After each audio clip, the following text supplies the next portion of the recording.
On today's episode of Locked On 76ers, the matchup is finally here. How much they'll face off, we don't know, but Joel Embiid and Ben Simmons back on the floor together for the first time in different uniforms. We'll talk about how that might play out and what it means tonight.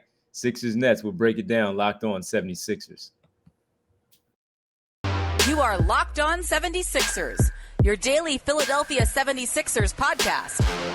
Part of the Locked On Podcast Network, your team every day.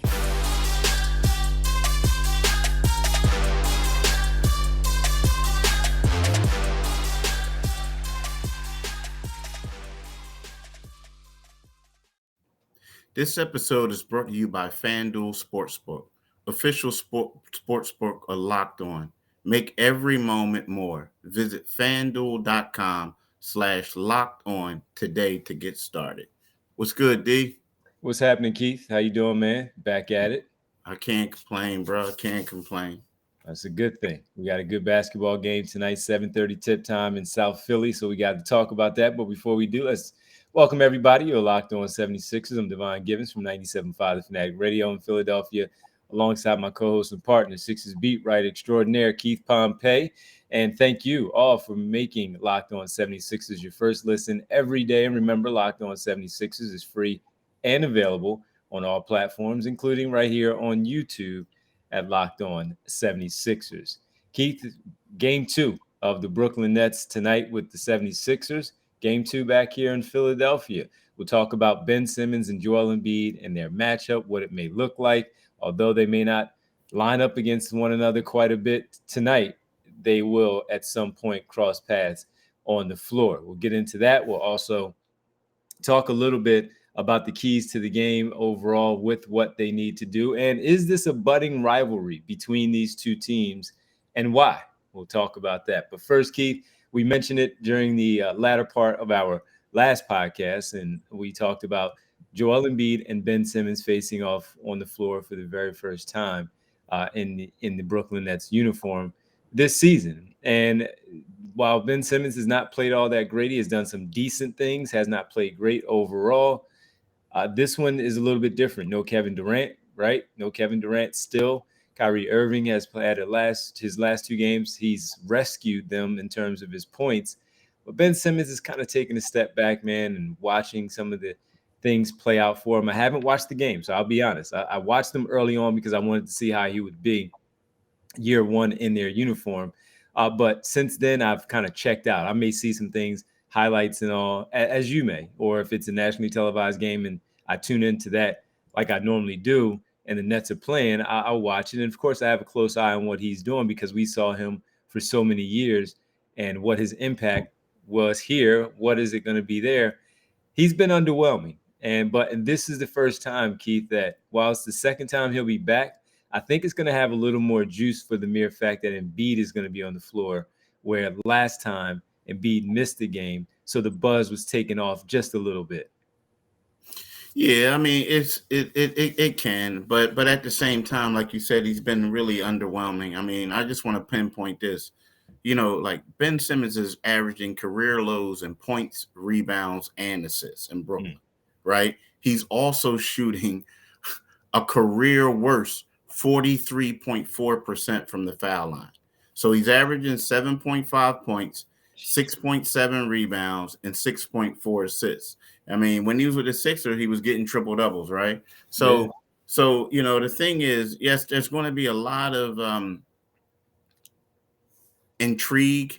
But when you look at it, Joel Embiid is the leading scorer at 33.6 points. He's averaging 9.8 rebounds, 4.2 assists, 1 steal, and 1.7 blocks. So, you know, right now, the way Ben is playing, it's going to be a huge mismatch. And Ben will probably have to guard him at times on switches in the post. And, he may be able to use his quickness to get some steals and stuff like that. But, you know, this game has lost, or this matchup has lost some luster just based off of how Ben has been performing, you know, this season. And again, you're right. He's had some great games. Like I was up there once and he had a triple double right before they played the Sixers. But, I think Joel is going to be feasting. He's going to be excited. He's going to want to play against him. But at the end, like we talked about this yesterday, he can't get too overly excited on Ben because Brooklyn Nets do have a great team. Nick Claxton is going to get the assignment on Embiid, and I would imagine though that they would send a little double team help because while Claxton does block shots, one thing that he doesn't have is he doesn't have the necessary weight to stand with Embiid when he is going with his back to the basket stuff. Face up wise, maybe he can time it a little bit, but everybody has had trouble trying to figure out Embiid's timing when it comes to his jump shooting from the mid-range area. So this one is going to be interesting to see how it all plays out with that one. But to that point, we see it so many times where guys get caught on switches, and I'm assuming Ben will be on Tobias Harris and not James Harden to start the game, and they're going to find their way in a one-on-one matchup, and the crowd, Keith, is probably going to eat that one up, and just a roaring crowd I'm imagining with that one here when it comes to the Ben Simmons, Joel Embiid matchup. I can't wait to see it because I do think, while I don't want to see, as you said, him get caught up in the whole thing of the one-on-one matchup, we've seen so many former teammates and big name teammates leave, and they play against each other, and there was maybe some bad blood and all of that. This one, I can't wait to see because they finally get a chance to be on the floor together, and I want to see how Embiid handles it. Will he try to really get overly aggressive against Simmons? And Simmons is a smart defensive player. He may know how to play Embiid maybe better than anybody when it comes to the things that he likes to do. So I'm very, very intrigued by this one. And before we step away for our first break, will they dap it up pregame at the circle before the first tip? I don't know. Maybe they. I guess because I mean it goes back to like the Kobe not. Shaq Probably thing not. before. You know what I mean? Not. Yeah, probably not. Probably Okay. not. All right. Yeah, Interesting. probably Yeah. not. Storyline, man. Storyline is going to be fun for this one. We'll keep it going because when we talk about this one with the rivalry, maybe potentially with Ben Simmons now being up 95 in Brooklyn and the Sixers taking on them 4 times a year, is this a budding rivalry? Why is it a budding rivalry? Where would it fit in with some of the others in the league with the 76ers? We'll do that next right here, Locked On 76ers. For now, let's talk about FanDuel. We're really excited about our new sports betting partner for Locked On because they're the number one sports betting sports book in America, FanDuel. And if you're new to FanDuel, that's even better. They have so many great features that make betting on sports fun and easy, right? New customers join today and start it with $150 in free bets, guaranteed when you place your first $5 bet. Just sign up at fanduel.com/locked on. FanDuel has all your favorite bets from the money lines to point spreads to player props. Plus, you can even combine your bets for a chance at a bigger payout at the same game parlay, right? So what it is FanDuel, you just go to one app, you get that app, you secure it, and it's super easy. I'm telling you, do it like that. I'm telling you, and especially if you're going to people who want to bet on the Eagles. So football fans, don't miss out. Place your first $5 bet and get $150 in free bets, win or lose, at fanduel.com/locked on. Make every moment more with FanDuel, official sportsbook partner of the NFL. Thank you for making Locked On 76ers your first listen. For your next listen, check out Locked On Now podcasts. Nightly recaps of every NBA game with analysis from our local experts. It's free and available, once again, wherever you get your podcast. All right, Keith, with Embiid and Simmons going at it head-to-head, is this a budding rivalry? And we talk about, of course, the trade with Simmons and Harden. That will factor into things, and the mere fact that Kyrie Irving and Kevin Durant chose that as their new home for the next couple of years. And while it has been a couple of seasons, it hasn't necessarily worked out the way the Nets had planned. They are still a good team, a contending team that we talked about in yesterday's episode of being one of the top 5 teams to keep an eye on in the Eastern Conference. It may not be Boston. It may not be New York. we've talked about Toronto being a rivalry as well. Later on in the week, the NBA has rivalry week starting on Saturday, where the Sixers will be hosting the Denver Nuggets, Keith, because of the rivalry between Embiid and Jokic. That's a feature game, nationally televised game, Saturday afternoon. So when you look at the Brooklyn Nets and the 76ers, Keith, do you look at this one as a budding rivalry? Why or why not? Oh yeah, I mean I do. I mean I even think it was a budding rivalry before Joel and before Ben Simmons was traded and things like that. Because when you look at it, I mean they played each other in the playoffs in the first round a couple of years ago, right? So we have that.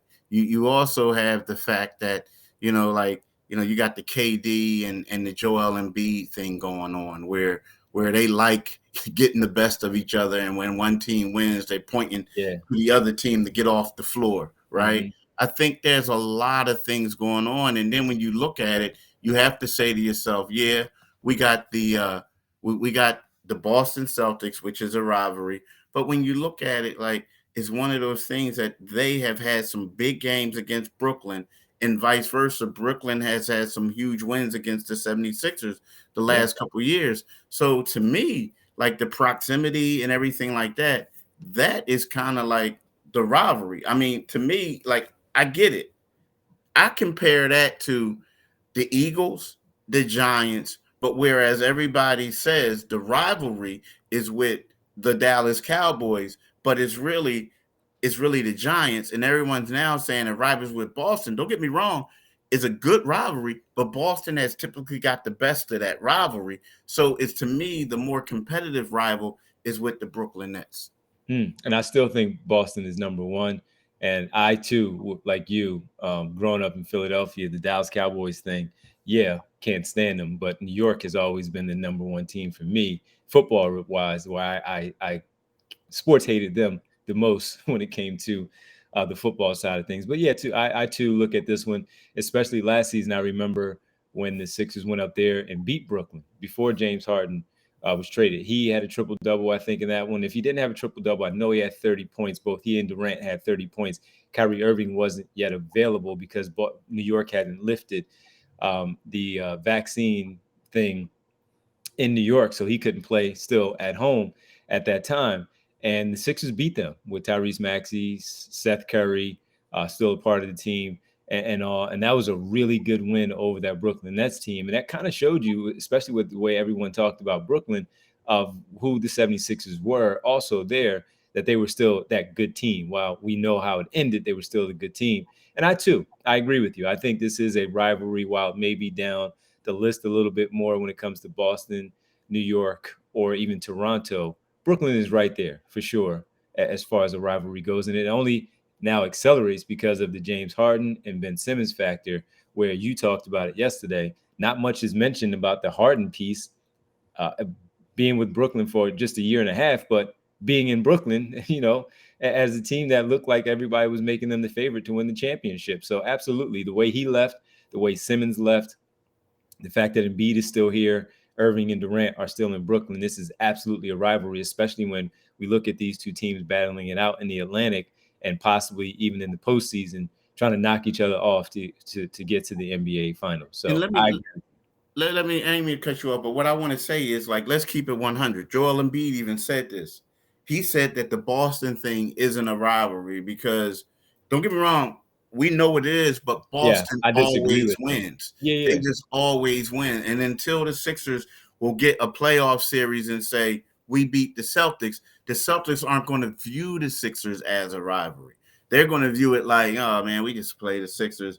Who we got to worry about after that? You understand what I'm saying? So to me, I'm just saying, like, the fact that we're going into this game and whatever happens, happens. You know what I mean? With Brooklyn, but Boston's looking at it like, look, man, let Joel get his, shut everybody else down, get Joel tired, and we good. We good. Yeah. You know what I mean? Except for when it comes to that, when they say that, the rivalry was there before they got here. The rivalry will be here when they leave.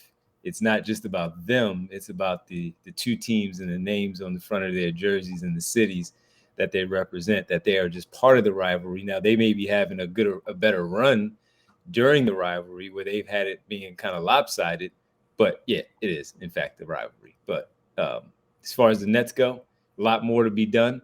And this will be a fun one tomorrow. We need to talk about the matchups, Keith, because while Kevin Durant is out and we have some injury updates in terms of how things look for both sides of the squads, we need to talk about what key matchups we're going to be looking at tonight as the Sixers host the Brooklyn Nets. We'll do that next right here. Final segment on Locked On 76ers.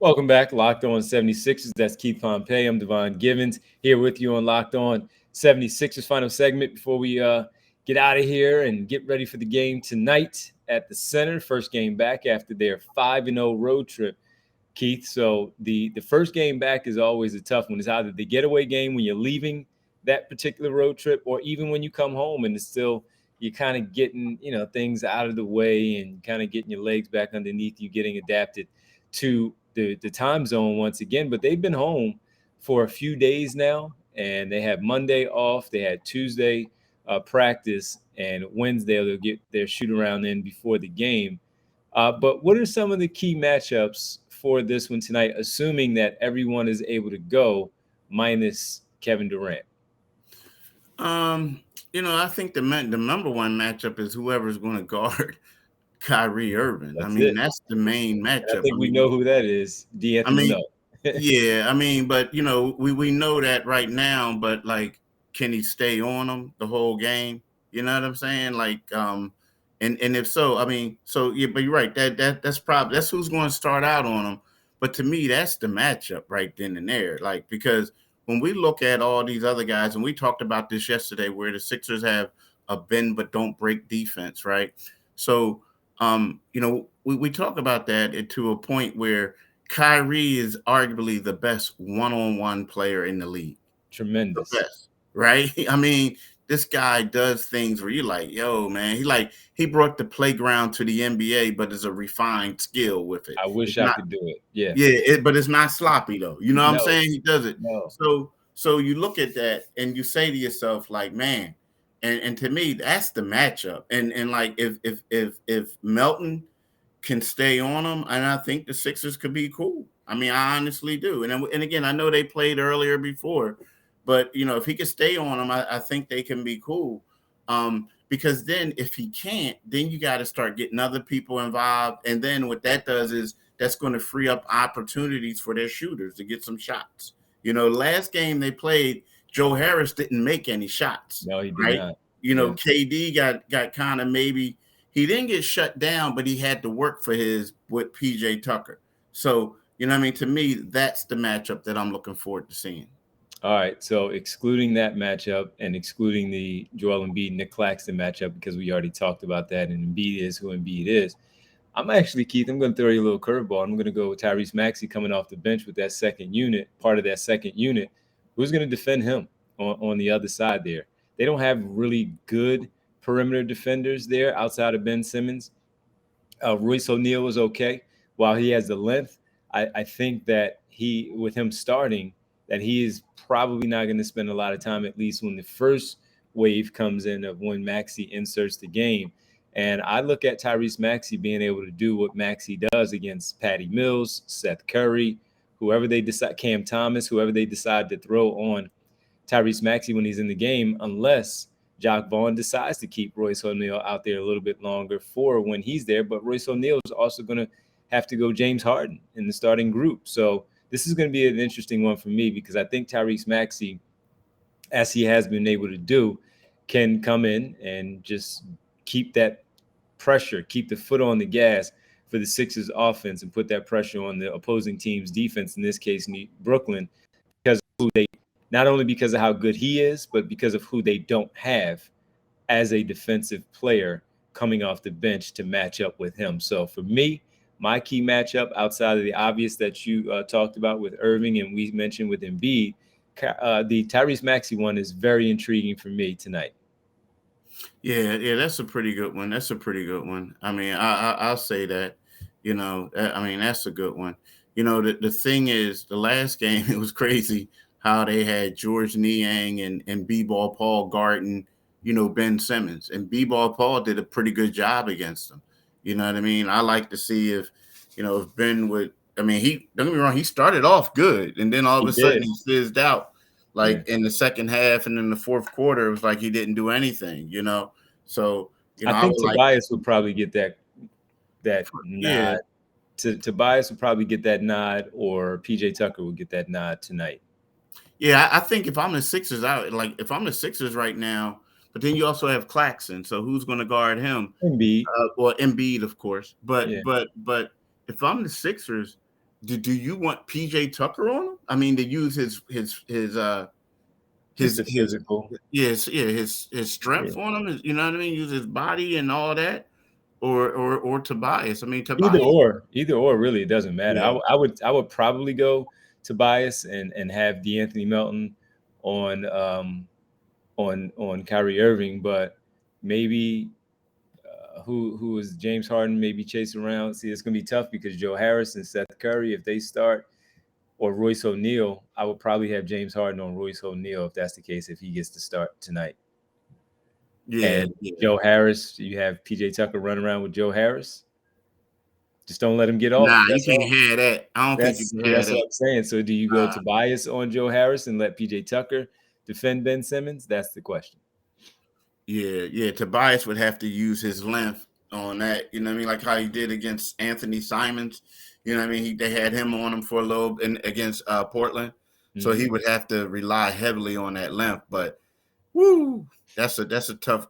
Well, he really hasn't been he wasn't really, the last time they played, he wasn't making those shots, but he kept finding himself getting wide open. He just couldn't make the shots. Yeah.